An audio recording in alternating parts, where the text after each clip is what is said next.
ಪ್ರತಿನಿತ್ಯದ ಪದ್ಧತಿಯಂತೆ ತಾವೆಲ್ಲರೂ ಕೂಡ ಬಹಳ ಸುಂದರವಾಗಿ ಶಿವಶರಣೆ ಗುಡ್ಡಾಪುರದ ಹನುಮ ತಾಯಿಯ ಪ್ರವಚನವನ್ನು ಕೇಳುತ್ತಾ ಇದ್ದೀರಿ.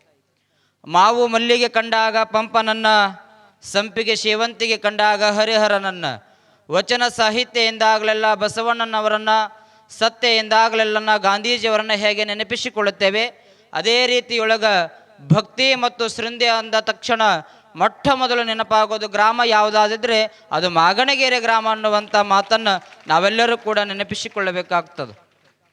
ಇಂಥ ವೈಭವವಾದಂಥ ಗುರುಪಟ್ಟಾಧಿಕಾರ ಇಷ್ಟು ಯಶಸ್ವಿದಾಯಕವಾಗಿ ಸಾಗ್ತಾ ಇದೆ ಅಂತಂದರೆ ಇದಕ್ಕೆ ಕಾರಣ ಏನಪ್ಪ ಅಂತ ಕೇಳಿದರೆ, ಒಂದು ಕಡೆ ಬರ್ಕೊಂತ ಬರ್ತಾರೆ. ಏನು ಬರ್ಕೊಂತ ಬರ್ತಾರೆ ಅಂತಂದರೆ, ನಿನ್ನ ಬದುಕಿನೊಳಗ ಗುದ್ದಾಟ ಪೆದ್ದಾಟ ಬೇಕಯ್ಯ, ಹೇ ಮನುಜ ನಿನ್ನ ಬದುಕಿನೊಳಗ ಗುದ್ದಾಟ ಪೆದ್ದಾಟ ಬೇಕಯ್ಯ, ನೀನು ಶ್ರದ್ಧೆಯ ಭಕ್ತಿಯ ಮುಗ್ಧನಾದರೆ ಸಾಕು, ಇತಿಹಾಸದಲ್ಲಿ ಸದ್ದು ಮಾಡುವೇನಯ್ಯ ಅನ್ನುವ ಹಾಗೆ ಮಾಗಣಗೆರೆ ಗ್ರಾಮದ ಭಕ್ತರ ಭಕ್ತಿಯ ಮೂಲಕ ಈ ಗುರುಪಟ್ಟಾಧಿಕಾರ ಯಶಸ್ವಿದಾಯಕವಾಗಿ ಆಗ್ತಾ ಇದೆ ಅನ್ನುವಂಥ ಮನೋಭಾವನೆಯನ್ನು ಈ ಸಂದರ್ಭದೊಳಗೆ ಹೊಂದಿ, ವಿಶೇಷವಾಗಿ ಇವತ್ತೇನಪ್ಪ ಅಂತಂದರೆ ಗುಡ್ಡಾಪುರ ದಾನಮ್ಮ ತಾಯಿಯ ಒಂದು ಪುರಾಣವನ್ನು ತಾವೆಲ್ಲರೂ ಕೂಡ ಕೇಳಿರಿ.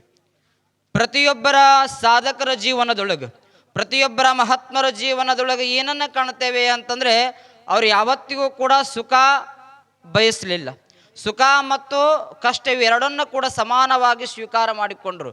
ಯಾಕಂತ ಕೇಳಿದರೆ, ಅವರು ಈ ಜಗತ್ತಿಗೆ ಉಪಯೋಗಿ ಆದ್ರೆ ಅದಕ್ಕೆ ಹೇಳ್ತಾರೆ, ಒಂಟೆಗೂಗಿ ಆಗಬೇಡ ಅಂಟು ರೋಗಿ ಆಗಬೇಡ, ಒಂಟೆಗೂಗಿ ಆಗಬೇಡ ಅಂಟು ರೋಗಿ ಆಗಬೇಡ, ಮಿತಭೋಗಿ ಸ್ಥಿತಪ್ರಜ್ಞಾ ಯೋಗಿ ಆಗದಿದ್ದರೂ ಕೂಡ ನೀನು ಜಗತ್ತಿಗೆ ಉಪಯೋಗಿಯಾಗು ಅನ್ನುವಂಥ ಮಾತಿನೊಳಗೆ ಇಡೀ ಜಗತ್ತಿಗೆ ಉಪಯೋಗಿಯಾಗಿ ದೀನರ ದಲಿತರ ಅಂಧರ ಕಣ್ಣೀರನ್ನು ಒರೆಸಿರುವಂಥ ಪುಣ್ಯಾತ್ಮಗಳು ಯಾರು ಅಂತಂದರೆ ಅದು ಗುಡ್ಡಾಪುರದ ದಾನಮ್ಮ ತಾಯಿ ಅನ್ನುವಂಥ ಮಾತನ್ನು ನಾವೆಲ್ಲರೂ ಕೂಡ ನೆನಪಿಸಿಕೊಳ್ಳಬೇಕಾಗ್ತದೆ.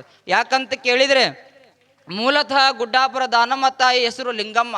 ಆಕೆ ಯಾಕೆ ಪ್ರಸಿದ್ಧ ಆದಳು ಅಂತಂದರೆ, ಈ ಜಗತ್ತಿನೊಳಗೆ ಉಪಯೋಗಿ ಆಗಿದ ತಕ್ಷಣ ಆಕೆ ಈ ಜಗತ್ತಿನೊಳಗೆ ಸಾಧಕಲಾಗದಳು, ಶಿವಶರಣೆ ಆಗದಳು ಅನ್ನುವಂಥ ಮಾತನ್ನು ನಾವೆಲ್ಲರೂ ಕೂಡ ನೆನಪಿಸಿಕೊಳ್ಳಬೇಕಾಗ್ತದೆ. ವಿಶೇಷವಾಗಿ ಈ ಒಂದು ಕಾರ್ಯಕ್ರಮದ ಸಂದರ್ಭದೊಳಗೆ ನಿಮಗೇನು ಹಿತನುಡಿಗಳನ್ನು ಹೇಳಲಿಕ್ಕೆ ಬಯಸ್ತೇನೆ ಅಂತಂದರೆ, ನಮ್ಮ ಜೀವನದೊಳಗೆ 8 ಗೆಳೆಯರು ಬರ್ತಾರೆ. ಯಾವ 8 ಗೆಳೆಯರು ಅಂತ ಕೇಳಿದರೆ, ನಾ ಹೇಳ್ಕೊತ ಹೋಗ್ತೇನೆ, ನೀವೆಲ್ಲರೂ ಕೂಡ ನೆನಪಿನಲ್ಲಿ ಇಟ್ಟುಕೊಳ್ಬೇಕು.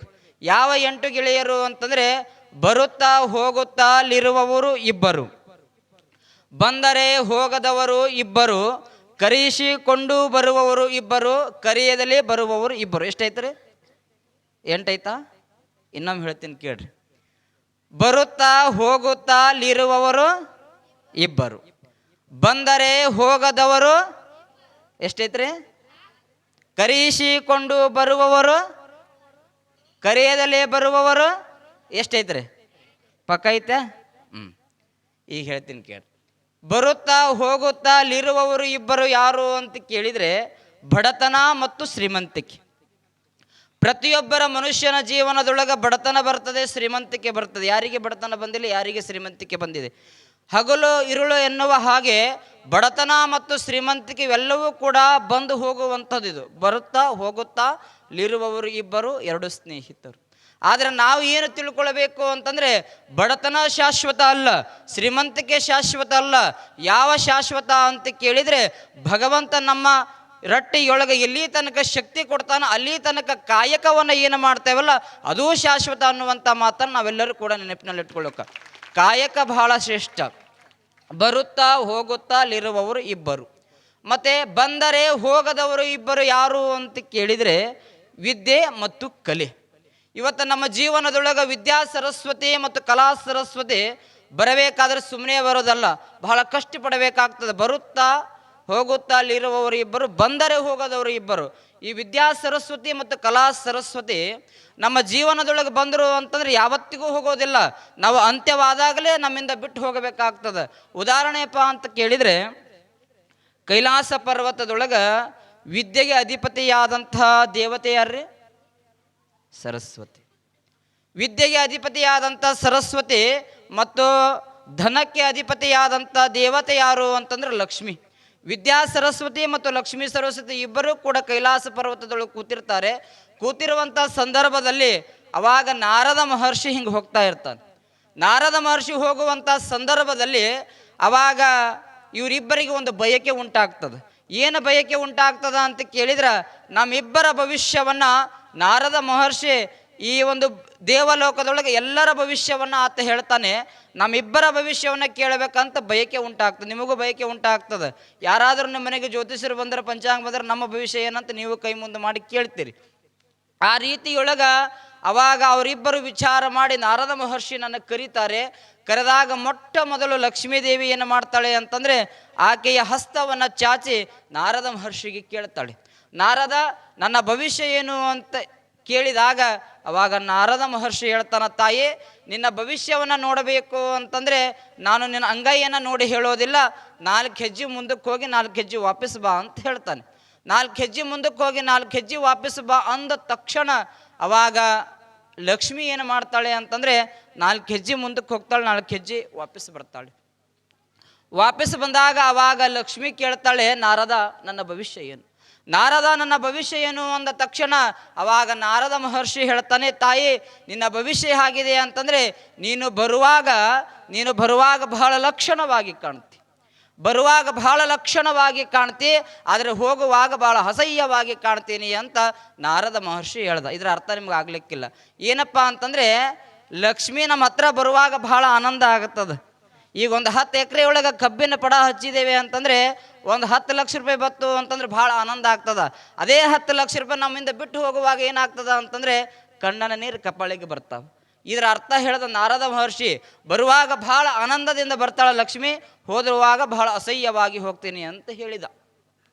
ನಂತರ ವಿದ್ಯಾ ಸರಸ್ವತಿ ಕೇಳುತ್ತಾಳ, ನಾರದ ನನ್ನ ಭವಿಷ್ಯ ಏನು ಅಂದ ತಕ್ಷಣ ಅವಾಗ ನಾರದ ಹೇಳ್ತಾನೆ, ತಾಯಿ ನೀನು ಕೂಡ 4 ಹೆಜ್ಜೆ ಮುಂದಕ್ಕೆ ಹೋಗಿ ವಾಪಸ್ ಬಾ ಅಂದ ತಕ್ಷಣ ಅವಾಗ ವಿದ್ಯಾ ಸರಸ್ವತಿ ಹೇಳ್ತಾಳೆ. ಅವಾಗ ನಾರದ ಮಹರ್ಷಿ ಹೇಳ್ತಾನೆ, ನೋಡು ತಾಯಿ ನಿನ್ನ ಭವಿಷ್ಯ ಹೇಗಿದೆ ಅಂತಂದರೆ ನೀನು ಬರುವಾಗ ಬಹಳ ಕಷ್ಟದಿಂದ ಬರ್ತಿ, ಆದರೆ ಹೋಗುವಾಗ ಬಹಳ ಲಕ್ಷಣವಾಗಿ ಕಾಣ್ತೀನಿ ಎನ್ನುವಂಥ ಮಾತನ್ನು ಹೇಳಿದ. ಕಾರಣ ಏನಪ್ಪ ಅಂತಂದರೆ, ವಿದ್ಯಾ ಸರಸ್ವತಿ ನಮ್ಮ ಜೀವನದೊಳಗೆ ಬರಬೇಕು ಅಂತಂದ್ರೆ ಬಹಳ ಕಷ್ಟಪಡಬೇಕಾಗ್ತದೆ. ಬಹಳ ಕಷ್ಟಪಟ್ಟಾಗ ಮಾತ್ರ ವಿದ್ಯಾ ಸರಸ್ವತಿ ಪಡಬೇಕಾಗ್ತದೆ. ಇವತ್ತ ಪ್ರವಚನವನ್ನು ಮಾಡುತ್ತಿರುವಂಥ ಮಡಿವಾಳ ಶಾಸ್ತ್ರಿಗಳಾಗಿರ್ಬೋದು, ಸಂಗೀತ ಕಲಾವಿದರಾಗಿರ್ಬೋದು, ನಾವು ಆಗಿರಬಹುದು, ವಿದ್ಯಾ ಸರಸ್ವತಿ ಆಕೆಯನ್ನು ಕಷ್ಟಪಟ್ಟು ಒಲಿಸಿಕೊಂಡಾಗ ಮಾತ್ರ ನಮ್ಮ ಜೀವನದೊಳಗೆ ಬರಲಿಕ್ಕೆ ಸಾಧ್ಯ ಇದೆ. ಬಂದರೆ ಒಮ್ಮೆ ಜೀವನದೊಳಗೆ ಬಿಟ್ಟು ಹೋಗೋದಿಲ್ಲ. ಯಾಕೆ ಈ ಮಾತನ್ನು ಹೇಳ್ತಾ ಇದ್ದೀನಿ ಅಂತಂದರೆ, ನಾವು ರಂಭಾಪುರಿ ಪೀಠದೊಳಗಿದ್ದಾಗ ನಮಗೆ ಬೆಳಿಗ್ಗೆ ನಸುಕಿನ ಜಾವ 4 ಗಂಟೆ ಎಬ್ಬಿಸ್ತಿದ್ರು. ಹಲುಗುರು ಪಟ್ಟದೇವರು ಅಂತಿದ್ರು ಅವರು. ಹಲುಗುರು ಪಟ್ಟದೇವರು 4 ಗಂಟೆಗೆ ಎಬ್ಬಿಸಿ ನಮಗೇನು ಮಾಡ್ತಿದ್ರು ಅಂತಂದರೆ, ಬಿದಿರು ಬಡಿಗೆ ಅಂತ ಹೇಳ್ತಿರಲ್ಲ, ಆ ಬಿದಿರು ಬಡಿಗೆ ಅಂತ ತರಲಿಕ್ಕೆ ಒಬ್ಬರಿಗೆ ಇಟ್ಟಿದ್ರು. ಅವನಿಗೆ ವಾರಕ್ಕೆ ಎಷ್ಟು ಕೊಡ್ತಿದ್ರು ಅಂತಂದರೆ ವಾರಕ್ಕೆ 200 ರೂಪಾಯಿ ಕೊಡ್ತಿದ್ರು ಅವನಿಗೆ ಬಿದಿರು ಬಡ್ಲಿ. ಎದಕ್ಕೆ? ನಮಗೆ ಹೊಡ್ಲಿಕ್ಕೆ.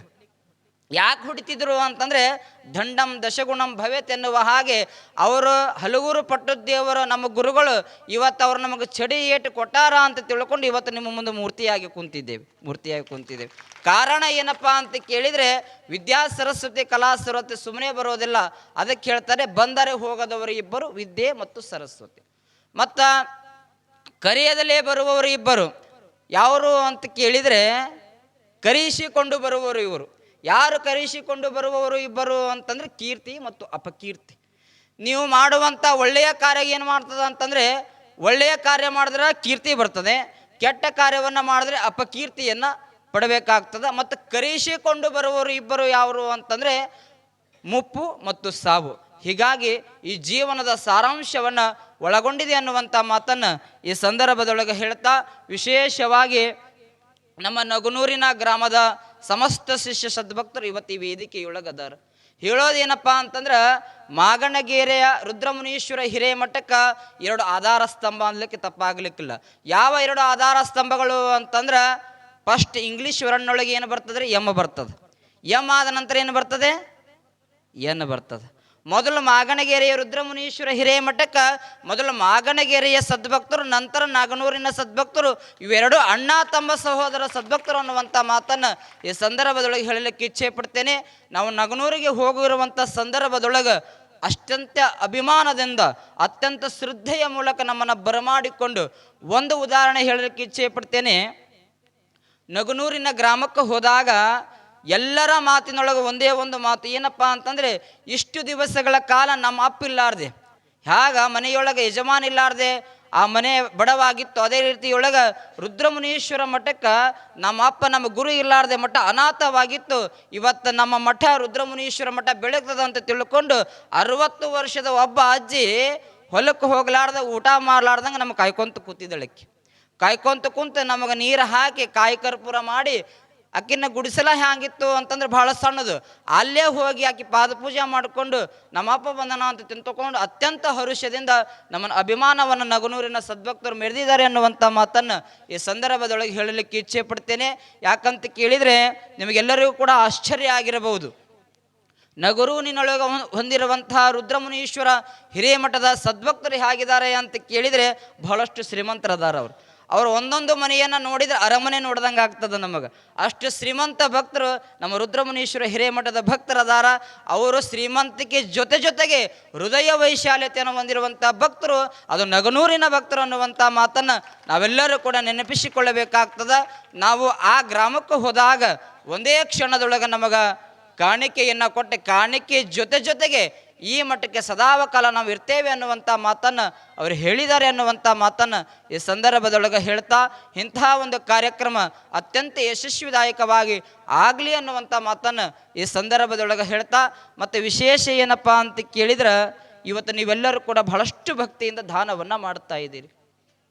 ದಾನ ಯಾಕೆ ಮಾಡಬೇಕು ಅಂತ ಕೇಳಿದರೆ, ಮರವಿದ್ದು ಫಲವೇನು ನೆರಳಿಲ್ಲ ಧನ್ನಕ್ಕೆ. ಒಂದು ಕಡೆ ಬರ್ಕೊಂತ ಬರ್ತಾರೆ, ಮರವಿದ್ದು ಫಲವೇನು ನೆರಳಿಲ್ಲ ದನ್ನಕ್ಕ. ಇವತ್ತು ಒಂದು ಮರ ಒಂದು ಗಿಡ ಇದೆ ಅಂತ ತಿಳ್ಕೊಂಡ್ರೆ ಅದು ಹೂವು ಹಣ್ಣು ಕಾಯಿ ಕೊಡಲಿಲ್ಲ ಅಂದರೆ ಏನು ವ್ಯರ್ಥ ಆಗುತ್ತದೆ. ಅದಕ್ಕೆ ಹೇಳ್ತಾರೆ, ಮುಂದೆ ಏನು ಬರ್ಕೊಂಡು ಹೇಳ್ತಾರೆ ಅಂತಂದರೆ, ಧನವಿದ್ದು ಫಲವೇನು ದಾನವಿಲ್ಲ ದನ್ನಕ್ಕ. ನಮ್ಮ ಹತ್ರ ಎಲ್ಲರ ಹತ್ರ ದುಡ್ಡಿದೆ, ಆದರೆ ದಾನ ಕೊಡುವಂಥ ಮನಸ್ಸು ಬೇಕಲ್ಲ. ಒಂದು ಘಟನೆ ಏನಪ್ಪ ಅಂತ ಕೇಳಿದರೆ, ಅದ್ರ ದಾನ ಕೊಡುವಂಥ ಮನಸ್ಸಿರ್ತದೆ, ಅದನ್ನೇ 10 ಸರಿ ಹೇಳ್ಕೊಳ್ಳುವಂಥ ಭಕ್ತರು ಅದಾರ. ಒಂದು ಕಡೆ ಏನಾಗಿತ್ತು ಅಂತಂದರೆ, ನಾವು ಕಲ್ಲಘಟ್ಟಗಿ ತಾಲೂಕಿನೊಳಗೆ ಪ್ರವಚನಕ್ಕೆ ಹೋಗಿದ್ದೀವಿ. ಕಲ್ಲಘಟ್ಟಗಿ ತಾಲೂಕಿನೊಳಗೆ ಪ್ರವಚನಕ್ಕೆ ಹೋಗುವಂಥ ಕಾಲಘಟ್ಟಗಳೊಳಗೆ ಅವಾಗ ಏನಾಗಿತ್ತು ಅಂತ ಕೇಳಿದರೆ, ಒಬ್ಬ ಭಕ್ತ ಬಂದು ನಮಗೆ 500 ರೂಪಾಯಿ ಕಾಣಿಕೆ ಕೊಟ್ಟಿದ್ದ. ಎಲ್ಲಿ? ಪುರಾಣ ಪ್ರವಚನ ಸಂದರ್ಭದೊಳಗೆ. ಆ 500 ರೂಪಾಯಿ ಕಾಣಿಕೆಯನ್ನು ತಗೊಂಡು ನಮಗೆ ಅವಸರದೊಳಗೆ ನಾವು ಏನು ಮಾಡಿದೇವೆ ಅಂತಂದ್ರೆ, ಆ ಹೆಸರನ್ನು ಹೇಳಿಲ್ಲ, ಹಾಗೆ ಮರ್ತು ಬಿಟ್ಟು ಮರುದಿವಸ ಹೋದೇವೆ. ಹೋದ ತಕ್ಷಣ ಆ ಕೊಟ್ಟಿರುವಂಥ ಭಕ್ತ ಏನು ಮಾಡ್ತಾನೆ ಅಂತಂದ್ರೆ, ನಾವು ಯಾವ ರೂಮಿನೊಳಗೆ ವ್ಯವಸ್ಥೆ ಇದ್ದೇವಲ್ಲ ಆ ಒಂದು ಕೋಣೆಗೆ ಬಂದವ. ಅಲ್ಲಿ ಬಂದು ಕಿಶಿದ್ರೆ ಏನಂದ ಅಂತಂದರೆ, ಏನೂ ಅಲ್ಲಿಲ್ಲ ಬುದ್ಧಿ, ನಾವು ಏನು ಕೊಟ್ಟಿದ್ದೇವೆ ಅಂತಂದ್ರೆ 500 ರೂಪಾಯಿ ನಿಮಗೆ ಕಾಣಿಕೆಯನ್ನು ಕೊಟ್ಟಿದ್ದೇವೆ, ನೀವು ಮರ್ತು ಬಿಟ್ಟಿರಿ. ಆ ಮರ್ತು ಬಿಟ್ಟಿರುವಂಥ ದುಡ್ಡು ನೀವು ನಾಳಿನ ದಿವಸ ಹೇಳ್ತೀರಿ ಅಂತಂದ್ರೆ ಆ ದುಡ್ಡು ನನಗೆ ವಾಪಸ್ ಕೊಡ್ರಿ, ನನಗೆ ಆ ದುಡ್ಡು ವಾಪಸ್ ಕೊಡ್ರಿ ಅಂತ ನನ್ನ ದುಡ್ಡು ಕಸ್ಕೊಂಡೆ ಬಿಟ್ಟು ಇನ್ನೂ ಕೊಟ್ಟಿಲ್ಲವ ಅಮ್ಮ. ಇನ್ನೂ ಕೊಟ್ಟಿಲ್ಲ ದುಡ್ಡ. ಕಾರಣ ಏನಪ್ಪ ಅಂತ ಕೇಳಿದರೆ, ನಮ್ಮ ಹೆಸರು ಬರಲಿ, ನಮ್ಮ ಹೆಸರು ನಮ್ಮ ಫಸ್ಟ್ ನಮ್ಮ ಲಿಸ್ಟ್ನೊಳಗಿರೋ ಅನ್ನುವಂಥ ಭಕ್ತರು ಭಾಳ ಅದಾರೆ. ಆದರೆ ನಮ್ಮ ಹೆಸರೂ ಬೇಡ, ನಮ್ಮ ಲಿಸ್ಟ್ನೂ ಬೇಡ ಅನ್ನುವಂಥ ಭಕ್ತರು ಅದು ಮಾಗಣಗೆರೆ ಮತ್ತು ನಗನೂರಿನ ಭಕ್ತರು ಅನ್ನುವಂಥ ಮಾತನ್ನು ಈ ಸಂದರ್ಭದೊಳಗೆ ಹೇಳಲಿಕ್ಕೆ ಇಚ್ಛೆ ಪಡ್ತೇನೆ. ಇವತ್ತ ಕೊನೆಯದಾಗಿ ಏನಪ್ಪ ಅಂತಂದ್ರೆ, ಮನುಷ್ಯನ ಜೀವನದೊಳಗೆ ಅನೇಕ ಅಡೆತಡೆಗಳು ಬರ್ತವೆ. ತಿದ್ದದೆ ತೀಡದೆ ಅಂದ ಕಾಣದು ಗೊಂಬೆ, ಕಿತ್ತದೆ ಬೆತ್ತದೆ ಕೆತ್ತದೆ ಬೆಳೆಯದ ಭೂಮಿ, ನಿಂದನೆಗೆ ನೋವಿಗೆ ಅಳುಕದಿದ್ದರೆ ಬದುಕು ರೂಪುಗೊಳ್ಳೋದು ಬದುಕು ಅನ್ನುವಂಥ ಮಾತನ್ನು ಹೇಳ್ಕೊತ ಬರ್ತಾರೆ. ಯಾಕೆ ಈ ಮಾತನ್ನು ಹೇಳ್ಕೊತ ಬರ್ತಾ ಇದ್ದೇನೆ ಅಂತ ಕೇಳಿದರೆ, ಇವತ್ತ ಮನುಷ್ಯನ ಜೀವನದೊಳಗೆ ಏನೇ ತಾಪತ್ರಯಗಳು ಕಷ್ಟಗಳು ಬಂದರೂ ಕೂಡ ಅದನ್ನು ಪರಿಹರಿಸುವಂಥ ಶಕ್ತಿಯನ್ನು ನಾವು ತಂದುಕೊಳ್ಳಬೇಕಾಗ್ತದೆ. ಯಾಕಂತ ಕೇಳಿದರೆ, ಶರಣ ಬಸವೇಶ್ವರರ ಜೀವನದೊಳಗೆ ಒಂದು ಘಟನೆ ಆಗ್ತದೆ.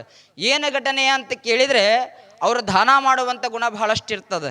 ಅವಾಗ ಒಂದು ದಿನ ಏನಾಗ್ತದೆ ಅಂತಂದರೆ, ಶರಣ ಬಸವನ ತಮ್ಮನ ಹೆಂಡತಿ ಶರಣ ಬಸವನ ತಮ್ಮನಿಗೆ ಹೇಳ್ತಾಳಂತೆ, ನೋಡು ನಿಮ್ಮಣ್ಣ ನಿತ್ಯಲೂ ಕೂಡ ಬಂದವರಿಗೆ ಉಣಿಸೋದು ತಿನ್ನಿಸೋದನ್ನು ಮಾಡ್ತಾ ಇದ್ದಾನೆ, ಹೀಗಾದ್ರೆ ಮಠ ಮಾನ್ಯ ಮಂದಿರ ಎಲ್ಲವನ್ನು ಕಳ್ಕೊಳ್ಬೇಕಾಗ್ತದಂತ ಹೇಳಿ ಆ ತಮ್ಮನಿಗೆ ಏನು ಮಾಡ್ತಾಳೆ ಅಂತಂದರೆ, ಕಿವಿ ತುಂಬಿ ನಿನಗೆ ಬರುವಂಥ ಆಸ್ತಿಯೊಳಗೆ ನನಗೂ ಕೂಡ ಒಂದಿಷ್ಟು ಆಸ್ತಿ ಕೇಳಂತ ತಿಳ್ಕೊಂಡು ಯಾರಿಗೆ ಹೇಳ್ತಾಳೆ ಅಂತಂದರೆ ಅವನ ತಮ್ಮನಿಗೆ ಹೇಳ್ತಾಳೆ.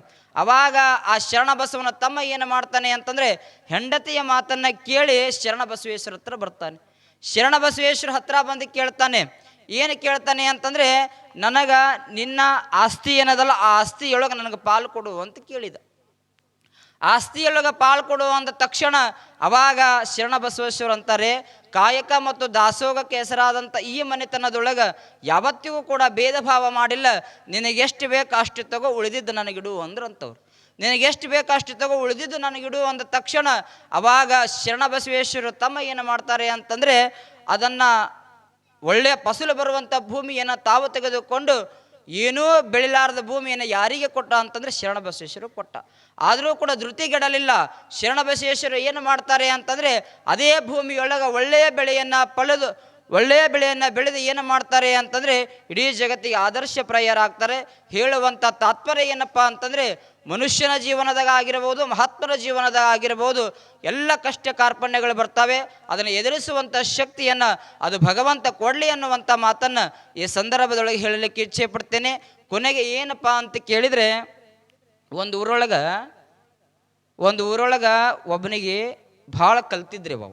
ಏನು ಕಲ್ತಿದ್ದ ಅಂತಂದರೆ, 33 ವರ್ಷ ಆಗಿತ್ತು, ಅವನಿಗೆ ಕನ್ಯೆನೇ ಸಿಕ್ಕಿದ್ದಿಲ್ಲ. ಅವಾಗ ಏನಾಯಿತು ಅಂತ ಕೇಳಿದ್ರೆ, ಅಕ್ಕನ ಮಗಳಿಗೆ ಮದುವೆ ಆಗಿದ್ದವ.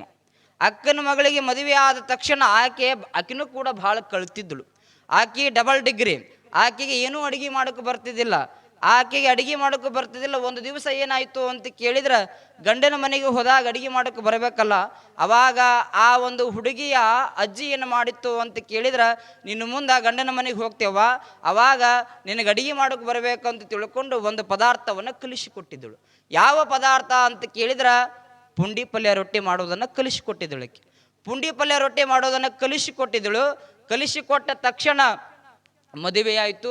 ಮದುವೆ ಆದ ನಂತರ ಈತನಿಗೆ ಭಾಳ ಖುಷಿಯಾಗಿತ್ತು. ಯಾಕಂತಂದರೆ, ಭಾಳಷ್ಟು ವರ್ಷಗಳ ನಂತರ ನನಗೆ ಕನ್ಯಾ ಸಿಕ್ಕ್ಯಾದ, ಅದು ಅಕ್ಕನ ಮಗಳೇ ಸಿಕ್ಕ್ಯಾದ ಅಂತ ತಿಳ್ಕೊಂಡು ಏನು ಮಾಡ್ದ ಅಂತ ತಿಳ್ಕೊಂಡು ಹೊಸದಾಗಿ ಮದುವೆ ಆಗಿತ್ತು. ಅವನಿಗೆ ಭಾಳ ಖುಷಿ. ಯಾಕಂತಂದರೆ, ಬಹಳಷ್ಟು ವರ್ಷಗಳ ನಂತರ ಎಲ್ಲೋ ಅಲ್ಲಿ ಇಲ್ಲಿ ಹೋಟೆಲ್ದೊಳಗೆ ಊಟ ಮಾಡ್ತಿದ್ದ. ಈಗ ಹೊಸದಾಗಿ ಹೆಂಡತಿ ಬಂದಾಳ ಅಂತ ತಿಳ್ಕೊಂಡು ಆಕಿನಿಂದ ವಿಶೇಷವಾದಂಥ ಅಡುಗೆಯನ್ನು ಊಟ ಮಾಡಬೇಕಂತ ಆಸೆ ಇಟ್ಟುಕೊಂಡಿದ್ದ. ಆದರೆ ಆಕೆಗೆ ಬರೋದು ಏನಪ್ಪ ಅಂತಂದರೆ, ಪುಂಡಿ ಪಲ್ಯ ರೊಟ್ಟಿ ಬಿಟ್ಟು ಏನೂ ಬರ್ತಿದ್ದಿಲ್ಲ. ಅವಾಗ ಏನಾಯಿತು ಅಂತ ಕೇಳಿದ್ರೆ, ಒಂದು ದಿನ ಆಯಿತು. ಫಸ್ಟ್ ಮದುವೆ ಆದ ನಂತರ ಎಲ್ಲ ದೇವಸ್ಥಾನಗಳಿಗೂ ಹೋಗಿ ಮನೆಗೆ ಬಂದ ನಂತರ ಪ್ರಸಾದ ಮಾಡು ಅಂತ ಹೇಳಿದ ಆತ. ಪ್ರಸಾದ ಮಾಡು ಅಂದ ತಕ್ಷಣ ಅವಾಗ ಆಕೆ ಅಡುಗೆ ಮನೆಯೊಳಗೆ ಹೋಗಿ ಹಿಟ್ಟು ನಾದಿ ರೊಟ್ಟಿ ತಟ್ಟಿ ಏನು ಮಾಡ್ತಾಳೆ, ಪುಂಡಿ ಪಲ್ಯ ಮಾಡ್ತಾಳೆ. ಪುಂಡಿ ಪಲ್ಯ ಮಾಡಿದ ನಂತರ, ಪುಂಡಿ ಪಲ್ಯ ಮಾಡಿದ ನಂತರ ಪ್ರಸಾದ ಮಾಡ್ತಾನೆ. ಪ್ರಸಾದ ಮಾಡಿ ಡ್ಯೂಟಿಗೆ ಹೋಗ್ತಾನೆ. ಡ್ಯೂಟಿಗೆ ಹೋದ ನಂತರ ಮತ್ತೆ ಮರಳಿ ಯಾವಾಗ ಬರ್ತಾನೆ ಅಂತಂದರೆ, ಸಾಯಂಕಾಲ 6 ಗಂಟೆಗೆ ಬರ್ತಾನೆ. ಸಾಯಂಕಾಲ 6 ಗಂಟೆಗೆ ಬಂದ ನಂತರ ಅವಾಗ ಮತ್ತೆ ಹಸಿವಾಗತ್ತದ. ಹೋಟೆಲ್ ಊಟ ತಿಂದು ಬೇಜಾರಾಗಿರ್ತದ. ಏನೋ ವಿಶೇಷವಾದಂಥ ಅಡುಗೆ ಮಾಡ್ತಾಳ ಅಂತ ತಿಳ್ಕೊಂಡು ಖುಷಿಯಿಂದ ಮನೆಗೆ ಬರ್ತಾನೆ. ಖುಷಿಯಿಂದ ಮನೆಗೆ ಬಂದು ಎಲ್ಲ ಮುಖ ತೊಳೆದುಕೊಂಡು ಕುತ್ಕೊಳ್ತಾನೆ.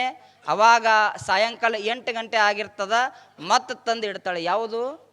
ಪುಂಡಿ ಪಲ್ಯ ರೊಟ್ಟಿ. ಪುಂಡಿ ಪಲ್ಯ ರೊಟ್ಟಿ ತಂದು ಇಡ್ತಾಳೆ.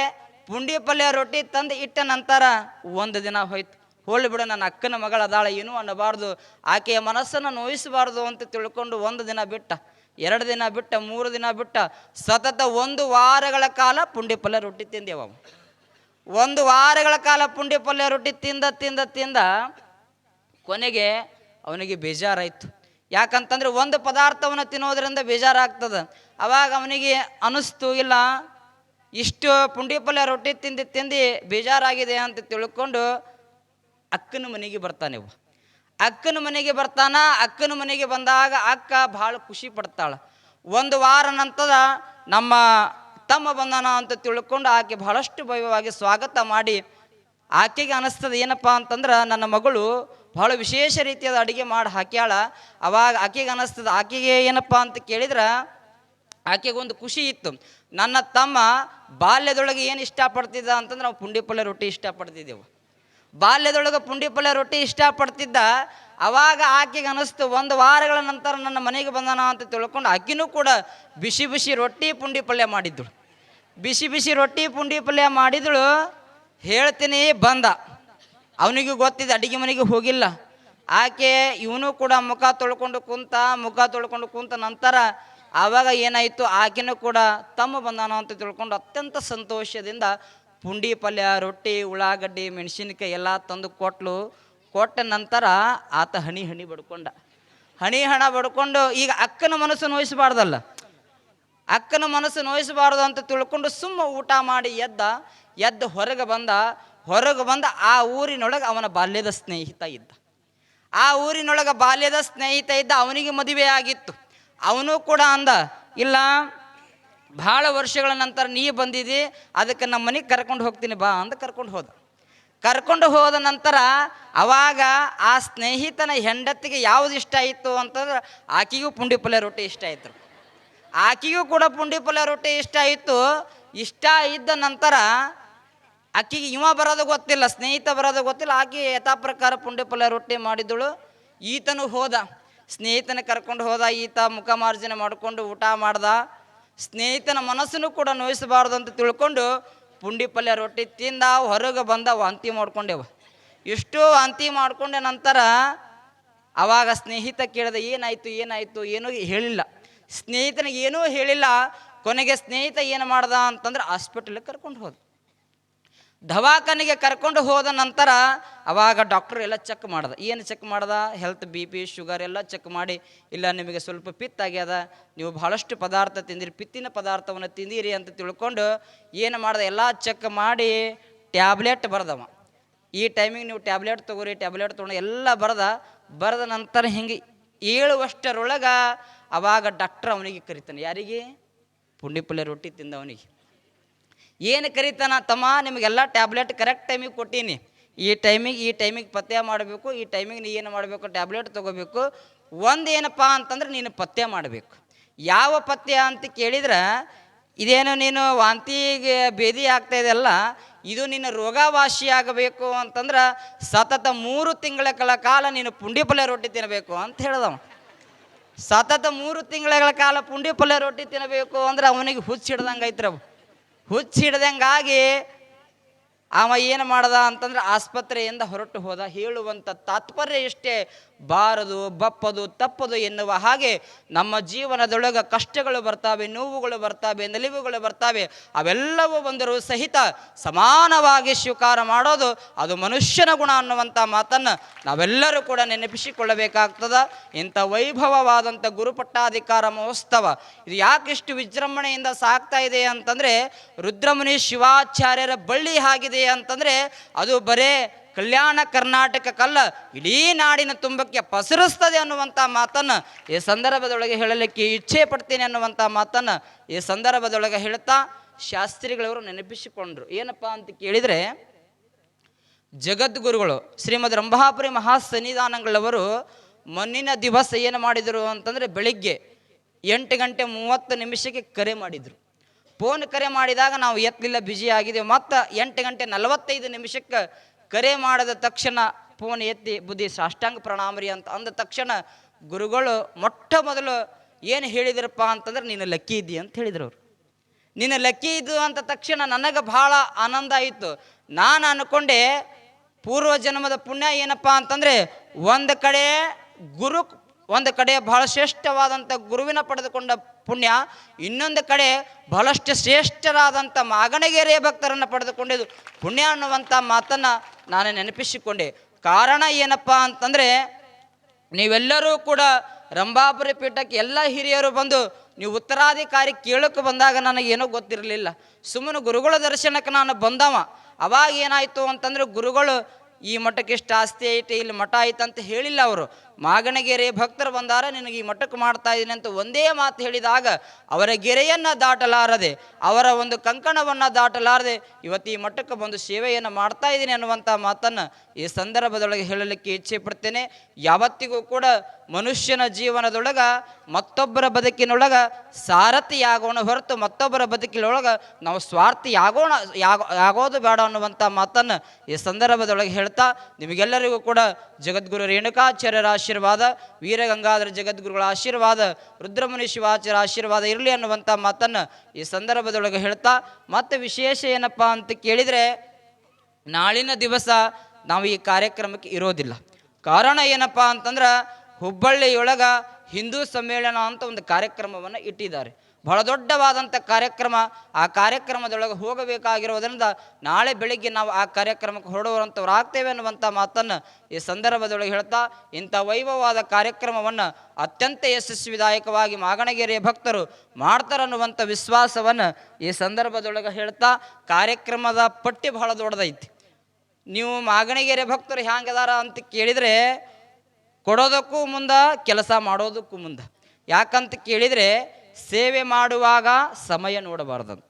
ಸೇವೆ ಮಾಡುವಾಗ ಸಮಯ ನೋಡಬಾರ್ದು, ಪ್ರಸಾದ ಮಾಡುವಾಗ ಸ್ವಾದ ನೋಡಬಾರ್ದು, ಸತ್ಸಂಗ ಮಾಡುವಾಗ ಜಾಗ ನೋಡಬಾರ್ದಂತ. ಈ ಮೂರನ್ನು ಯಾರು ಮಾಡ್ತಾ ಇದ್ದಾರೆ ಅಂತಂದರೆ ಅದು ಮಾಗಣಗೆರೆ ಸದ್ಭಕ್ತರು ಮಾಡ್ತಾ ಇದ್ದಾರೆ ಅನ್ನುವಂಥ ಮಾತನ್ನು ಈ ಸಂದರ್ಭದೊಳಗೆ ಹೇಳ್ತಾ, ನಿನ್ನೆಯ ದಿವಸ ACS ಕಡ್ಕೊಳ್ಳೋ ಚಾನಲ್ ನಿದ್ದೆ ಮಾಡಕತ್ತೇನಪ್ಪ, ನಿದ್ದೆ ಮಾಡಕತ್ತನವ ಅವಂದು ನೋಡ್ರಿ ಎಷ್ಟು ಕಷ್ಟ ಐತಿ. ಪುರಾಣ ಪ್ರಾರಂಭಕ್ಕೆ ಬರಬೇಕು, 12 ಗಂಟೆ ತನಕ ಇದ್ದು ಮತ್ತೆ ಕಡ್ಕೊಳ್ಳೋಕೆ ಹೋಗಿ ನಿತ್ಯಲೂ ಕೂಡ ಇಂಥ ಒಂದು ಯಶಸ್ವಿದಾಯಕವಾದಂಥ ಕಾರ್ಯಕ್ರಮವನ್ನು ಅವ ನಡೆಸಿಕೊಡ್ತಾ ಇದ್ದಾನೆ. ಅವನಿಗೊಮ್ಮೆ ಜೋರಾದ ಚಪ್ಪಾಳಿನ ತಟ್ಟಿ ಅಭಿನಂದಿಸಬೇಕು ಅನ್ನುವಂಥ ಮಾತನ್ನು ಈ ಸಂದರ್ಭದೊಳಗೆ ಹೇಳ್ತಾ, ಇಂಥ ಯಶಸ್ವಿದಾಯಕವಾದಂಥ ಕಾರ್ಯಕ್ರಮದೊಳಗೆ ನಮ್ಮ ಸೂಗೂರೇಶ್ವರ ಹಿರೇಮಠದ ಪರಮ ಪೂಜ್ಯರು ಅವರು ಮಠಕ್ಕೆ ಹೋದಾಗ ಒಂದೇ ಒಂದು ಮಾತನ್ನು ಹೇಳಿದರು. ಏನು ಮಾತನ್ನು ಹೇಳಿದರು ಅಂತಂದ್ರೆ, ಇಷ್ಟು ದಿವಸ ನಿಮ್ಮ ಒಣಕ್ಯಾಳ ಪರವಾರಿಗೆ ಗುರುಗಳು ಇರಲಿಲ್ಲ, ಇವತ್ತು ನಿಮ್ಮ ಗುರುಗಳು ಬಂದಾರ, ನನ್ನ ಬಿಡ್ರಿ ನಿಮ್ಮ ಗುರುಗಳನ್ನು ಹಿಡ್ರಿ ಅನ್ನುವಂಥ ಒಂದು ಮಾತೃ ಹೃದಯದ ಗುರುಗಳು ಅದು ಸೂಗೂರೇಶ್ವರ ಶಿವಾಚಾರ್ಯರು ಅನ್ನುವಂಥ ಮಾತನ್ನು ಈ ಸಂದರ್ಭದೊಳಗೆ ಹೇಳಲಿಕ್ಕೆ ಇಚ್ಛೆ ಪಡ್ತೇನೆ. ಸಮಯ ಬಹಳ ತೆಗೆದುಕೊಂಡು ಅನ್ನಿಸ್ತದೆ. ಯಾಕಂತ ಕೇಳಿದರೆ, ಇವತ್ತು ವೇದಿಕೆಯೊಳಗೆ ಎಲ್ಲರಿಗೂ ಕೂಡ ಶಾಲು ಹಸ್ತೇವವ, ಆದರೆ ನಮಗೆ ನಾವೇ ಶಾಲು ಹೊದಿಸಿಕೊಂಡು ಸನ್ಮಾನ ಮಾಡಿಕೊಳ್ಳುವಂಥ ಕಾಲ ಯಾವುದ್ರಿ? ಚಳಿಗಾಲ. ಅಂಥ ಚಳಿಗಾಲದ ಮಧ್ಯದೊಳಗೂ ಕೂಡ ನೀವು ಅತ್ಯಂತ ಭಕ್ತಿಯಿಂದ ಈ ಕಾರ್ಯಕ್ರಮವನ್ನು ಯಶಸ್ವಿದಾಯಕವಾಗಿ ಮಾಡಿಕೊಡ್ತೀರಿ ಅನ್ನುವಂಥ ಮಾತನ್ನು ಹೇಳ್ತಾ ನನ್ನ 2 ಮಾತುಗಳಿಗೆ ವಿರಾಮ ನೀಡ್ತೇನೆ. ಶುಭಂ ಭೂಯಾತ್. ಧನ್ಯವಾದಗಳು ಪರಮ ಪೂಜ್ಯರಿಗೆ.